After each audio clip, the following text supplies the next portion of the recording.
Hey, what's up everybody? Got another knife for you, and this is in the category or series or realm that I've been doing on production knives I've been getting in this week. This is the Microtech DOC in the Bead Blast Finish, and the Bead Blast Finish is the finish on the blade. And it looks good there, but I really like how it looks with the light on it, so sorry that's upside down as far as the writing goes, but I kind of like how the light looks on it that way.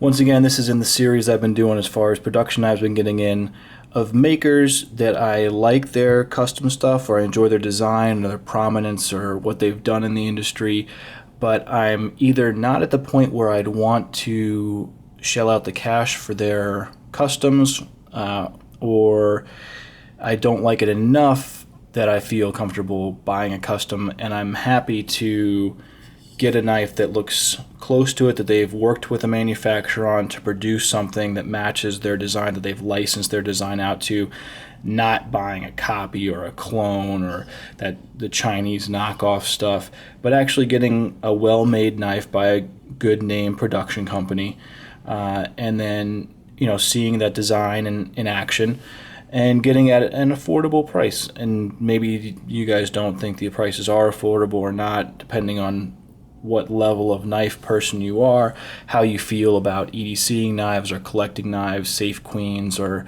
users, things like that. But relatively speaking, this knife, which is a collaboration between Mick and Anthony Marfione, either their knives, if you got their customs, are extremely expensive. If you look at some of the crazy limited Strider knives out there, a decent Strider, an SMF, SNG, they can be anywhere from, the 400s as far as the production ones, but it actually are Striders, all the way up to several $1,000s. The crazy custom Striders, if you check out Suppaville and stuff, you'll see his crazy Striders, and also if you see some of Vance Road stuff, he has some pretty expensive Striders too.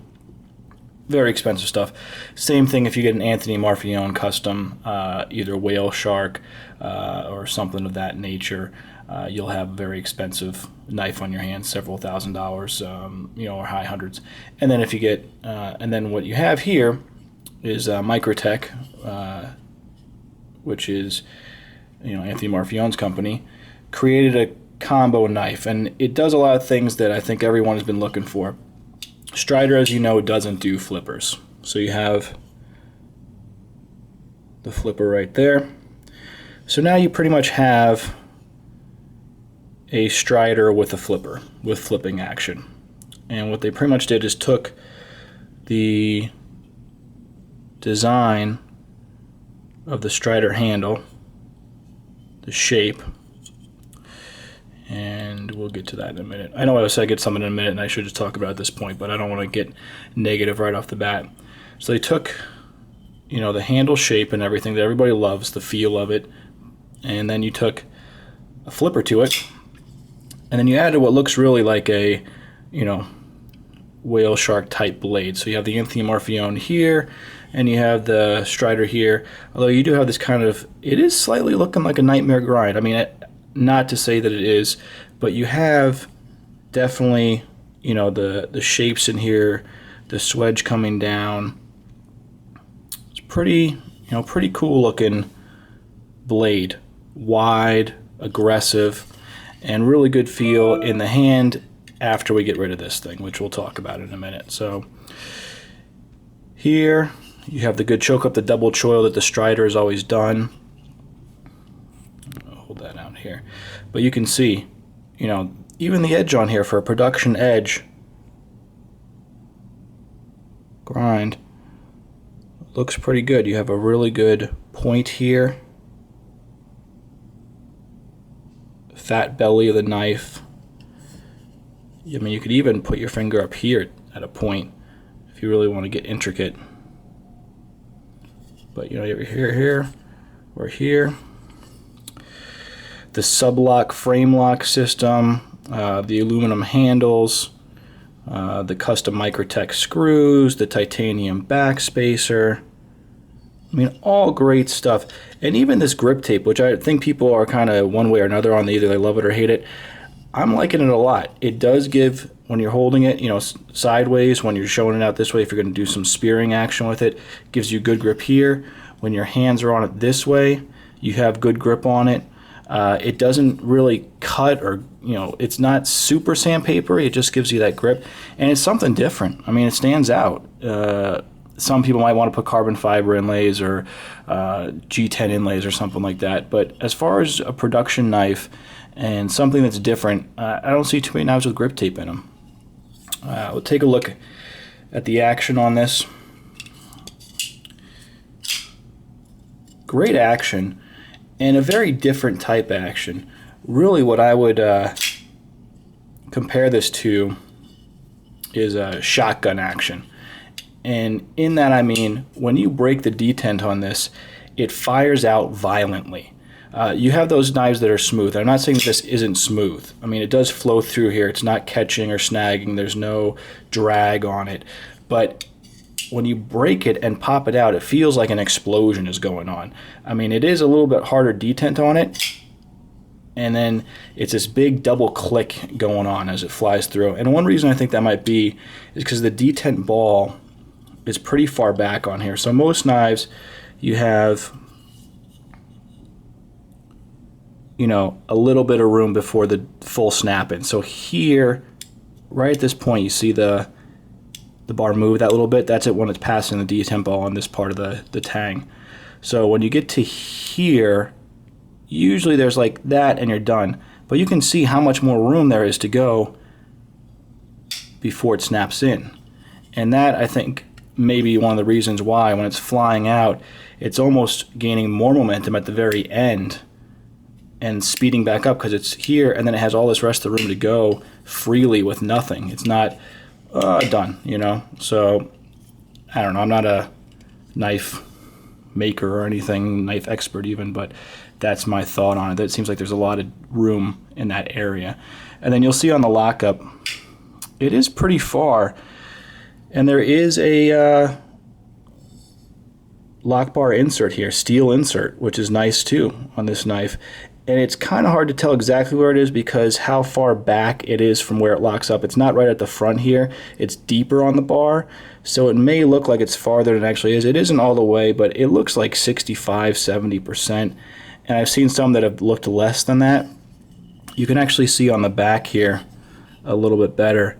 You can see that double. There's the titanium on the outside of the lock bar and then the steel on the inside. But there is still tang left at the bottom of the blade for it to move over. And hopefully it won't really move over more than that. But then let's get to the bad part about this thing. The clip. And I really thought people might be over-exaggerating how bad it was. And no one did. It's terrible.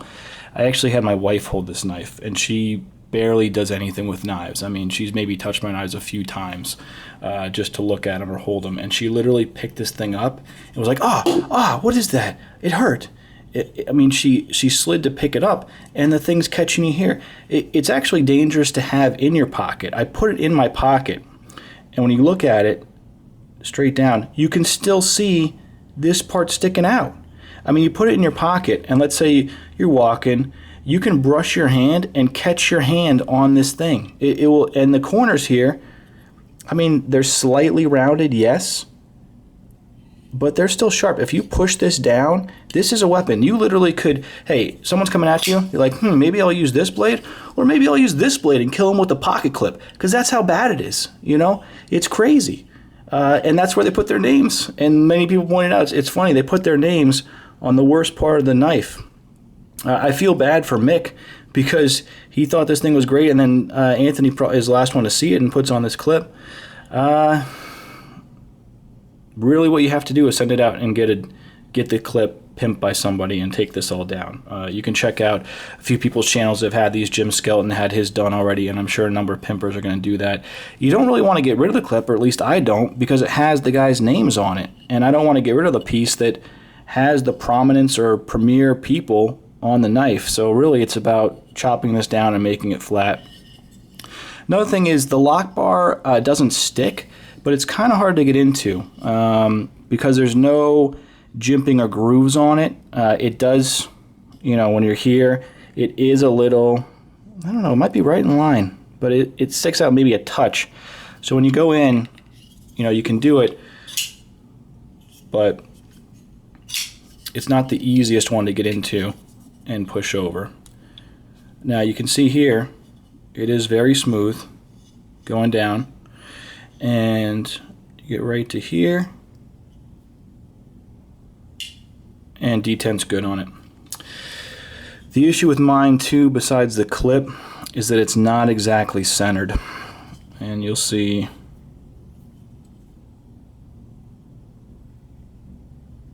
you can see how it's off from where the backspacer is. And the issue with that, it doesn't rub anywhere, but I can't adjust it unless I get the Microtech piece because of their proprietary screws. So I can't really do anything about that. I mean, if you go here, you can see that's where it should be, but instead it's slightly off center. Like I said, it doesn't seem to be affecting anything. You know, the action is still good on it, but it kind of bugs me. So maybe if I do send it out to get the clip done, I can get the centering done maybe by the person that's going to do that. But you can see, blade looks good. I got the Bead Blast mainly because I don't have any blades that are bead blasted. I know people say they like the satin the best, or from what I hear, and there's also a version that has serrations. There's a stonewash version, and there's a serrated or a cerakoted or blacked out, I don't know if it's PVD or whatever it is, it's blacked out blade. But I wanted the Bead Blast because I don't have a Bead Blast, and I thought it looked good. You know, the clip does match the blade as far as the coloring on it, and so there's this, you know, the subframe lock matches it too. But it's a good knife. I mean, as far as how it feels, I like the look of it. Obviously, you know, I'm probably not ever going to get a Strider, I don't think. On how this feels and how it holds, I get why people like the Striders. This handle feels good. Reverse gripping, the double choil is great on it. It works nicely. But I'm more of a flipper guy, and I know the Striders are only you know, folders that you can fling them out and everything. And the prices on them aren't too extravagant at this point, I don't believe, as far as if I wanted to get more of a production version. But I'm happy with this to fill that gap for now. And then as far as the whale sharks and the other Marfione stuff or Microtech stuff, this is the only thing that I really wanted to get. I mean, his stuff looks cool. He makes great grinds and everything. But I'm probably not at the point or don't have a deep enough love on those things that I want to pick up one of his customs, or maybe I might get another Microtech production of some kind. But this fills two holes for me. You know, it has a design that I like. It has two makers that I do enjoy their stuff and like what they've done in the industry. It's a good quality production piece. It feels sturdy. It feels aggressive. It has some neat features. The grip tape inserts. The steel on here is Elmax, and we'll see how Microtech does with the Elmax stuff. I don't think I really even did any macro shots for it yet. And the other thing that I forgot to mention is that mine says D.O.C.-MA,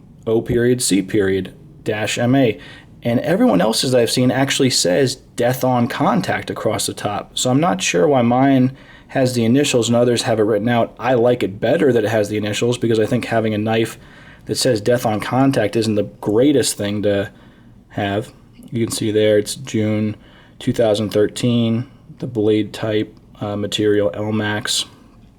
The serial number on mine was 453, and all the ones that said death on contact I think were under 400 as far as the numbers. They were like 300 something, 200 something I saw. But then this is nice, you know, nice plain back of the blade, nothing else, no print. I really wish the front of the blade actually looked like this. And backspacer's titanium, I think I mentioned that.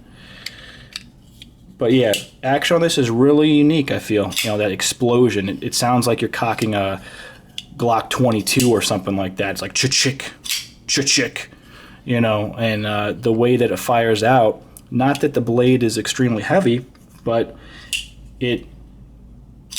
something about the strong detent and then the late on the detent ball or the farther back on it and how it clicks into place, really cool. So I'll do a quick comparison as far as sizes go. Here's this one, and then here's the one that I just showed in my last video, the RJ Martin Zero Tolerance. So you can see size-wise, really handle-wise. Let's see if we can really line these up. It looks pretty close, but the actual dimensions on this are that it's a 9-inch overall length. The blade length here is 3 3/4, and so the handle length is 5 1/2. So you have a 1/2 inch more length on this, and this one is 4 1/4 inches blade. So you have a 1/2 inch on the blade, and then a little bit more on the handle. But it looks pretty close. If I put this one in front, though, you can really see the difference. It really matters, I guess, on the camera which one's in front, which one's in back. And then to give you something else to compare it to, here's my Medford. And put that at the top. 3 1/2 inch blade, I believe. But to give you as far as a width size on the blade, you know, here's a thinner blade, and this looks big when I was showing it, but then you see compared to this, you can still see, you can't see anything when this is in front. You can still see the outline of this in the back. So this is still a wider piece, and you can see the difference in the thickness right there, you know. And we'll show a thickness version of this too, just so you can see it. The RJ Martin, like I said, was a 0.19. This is a 0.26. I think this is a 0.156, maybe a 0.16 on this. So just so you can see the difference there. This is awesome. I'm still loving this knife, but you can see if we put this above it.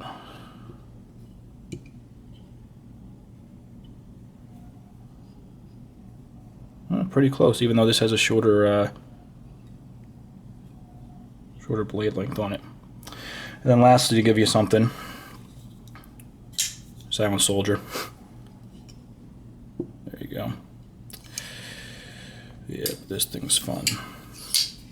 Yeah, drop that out. Yeah, give you a look at that before that goes away. I've been having a lot of fun with that one lately. But get back to the main thing so you can see the difference there. So, Microtech DOC, shotgun blast, exploding, flipping out.